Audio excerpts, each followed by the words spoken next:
सूरज की वो जो नई किरणें होती हैं, वो दिखाती हैं कि मैं जब आता हूँ तो पूरा जग रोशन होता है। उसी प्रकार आप दिन में जब आपकी सुबह हो, वह सुबह उस उगते हुए सूरज की तरह।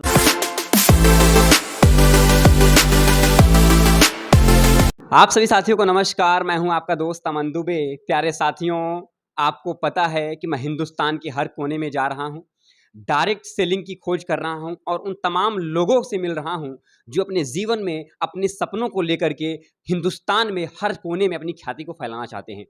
और इसी के उपरांत आज मैं एक ऐसे शख्स नहीं, एक ऐसे मसीहा से आपको मिलाने जा रहा हूं जो बताऊं तो लाखों दिलों की धड़कन है, युवाओं की प्रेरणा है और बताऊं तो उत्तर प्रदेश के प्रयागराज की आन बान शान है।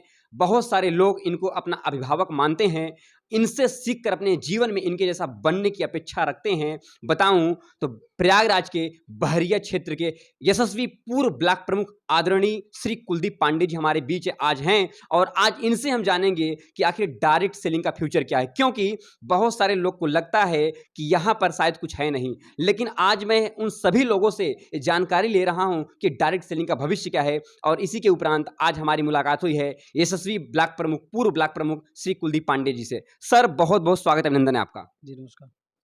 सर, आज अगर बताऊं तो आपकी मुस्कुराहट में ही वो दम है, वो क्षमता है कि आप अपनी मुस्कान से लाखों दिलों की धड़कन बन जाते हैं। मेरा सबसे पहला सवाल होगा ये कि आजकल बहुत सारे युवा कहीं ना कहीं मेहनत कर रहे हैं और आप उनको कहीं ना कहीं प्रेरित करते हैं। आपको हर जगह लोग वॉच कर रहे हैं, देख रहे हैं। तो ऐसे तमाम युवा जो हैं, मैं चाहूंगा कि ऐसे युवाओं को आप अपने शब्दों के माध्यम से क्या कहना चाहेंगे? सबसे पहले मैं सभी इस देश के युवाओं के लिए विशेष कर, क्योंकि इस देश के यशस्वी प्रधानमंत्री सदैव कहते हैं यह देश 65% युवाओं का देश है। इस देश की औसत उम्र 28 वर्ष है। तो मेरा सभी युवाओं से निवेदन रहेगा कि आप सब खड़े होइए, लड़िए, शांत रहने का कोई फ़ायदा नहीं है और दिनों दिन अपनी तरक्की की ओर ध्यान और गंभीरतापूर्वक उस पथ पर चलते रहिए जब तक आपको अपना लक्ष्य प्राप्त नहीं हो जाता। और सबसे बड़ा और मुख्य विषय यह है कि हमें कुछ ना कुछ कार्य करते रहना चाहिए। चाहे हम पढ़ाई के समय में चल रहे हों, पार्ट टाइम जॉब जॉइन कर लिया जाए, तो उससे आपको अपने जीवन में कुछ ना कुछ एक विशेष एक्सपीरियंस, एक मतलब सीख मिलती है कि हम ऐसा किए तो हमें हमारे साथ उस समय इस नौकरी में ऐसा हुआ था, उस नौकरी में ऐसा हुआ था। तो आप कहीं भी कोई भी काम करते हैं तो वह आपको कुछ ना कुछ जीवन के लिए, आपके भविष्य के लिए आपको सिखा कर जाता है। ना कि हम निरंतर एक ही टारगेट पे सब कुछ छोड़ करके एक बार बैठ के सीधे बैठ जाएं। क्योंकि कभी कभी क्या होता है कि हम जिस लक्ष्य को देख रहे होते हैं उस लक्ष्य को भेद नहीं पाते हैं, लेकिन बाद में यह पता चलता है कि काश अगर हम मतलब हम अगर पार्ट टाइम कुछ ना कुछ करते हुए अपने लक्ष्य की ओर बढ़ रहे होते तो शायद हम कुछ अच्छा कर लेते और कुछ और अलग एक्सपीरियंस मिल जाता। और वह बोलते हैं ना कि आप जब अलग अलग प्रकार की एक्सपीरियंसेस लेते हैं, एक सीखते हैं अलग अलग प्रकार के व्यवसाय से, नौकरियों से, तो आपकी जो आत्मविश्वास हो ना, उसकी वृद्धि बहुत अच्छे से होती है। तो मैं सभी युवाओं को कहूँगा कि खाली मत बैठिए। अगर आप खाली बैठे हैं तो कुछ ना कुछ करते रहिए।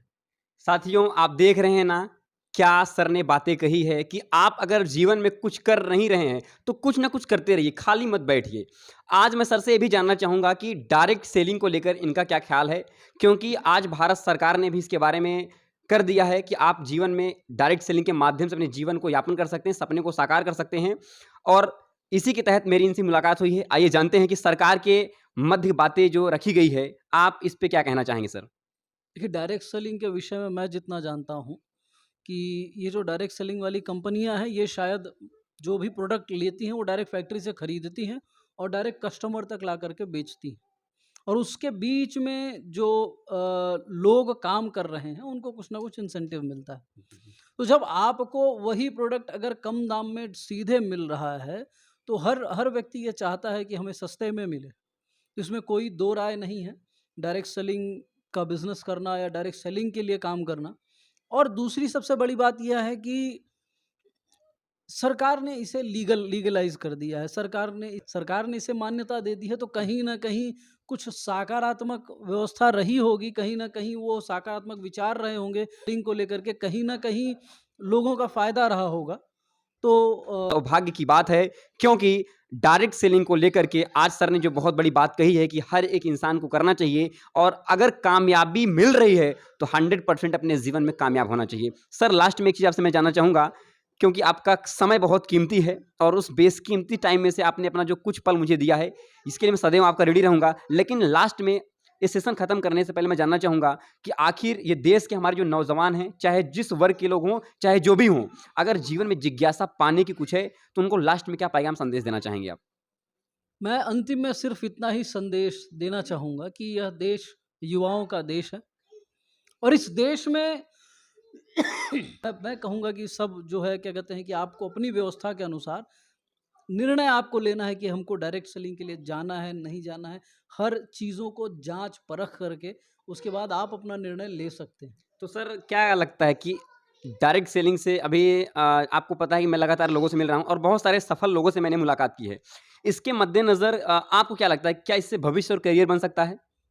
मैं भी आपका फॉलोअर रहा हूँ, सर ये तो मेरा और सौभाग्य है। सच्ची बताऊँ, मैं भी आपका बहुत बड़ा फ़ैन हूँ और आप अगर देखते हैं तो ये मेरे लिए सौभाग्य की बात है। जी सर।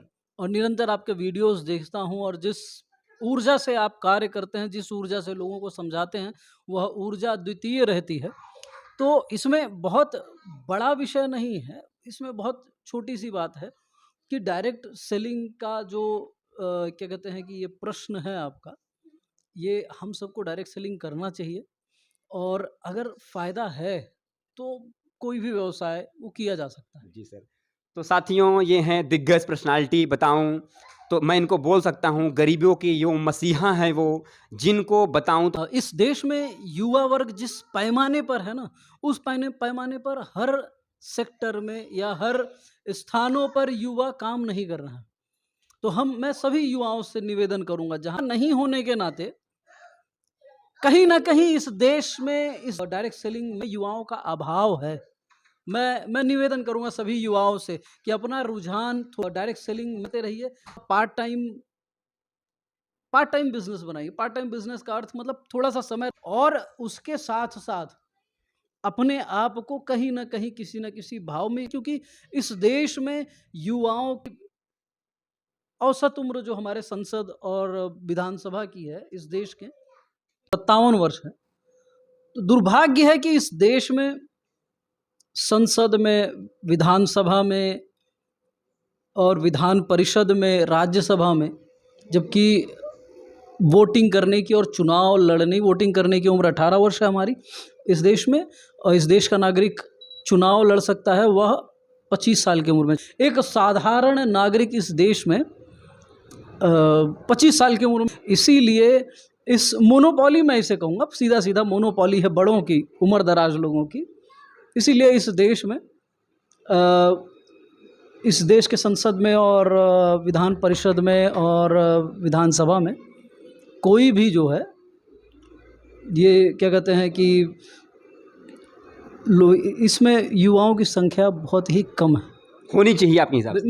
मेरे हिसाब से 65% नहीं, कम से कम 30 से 40% की तो व्यवस्था बना दी जाए।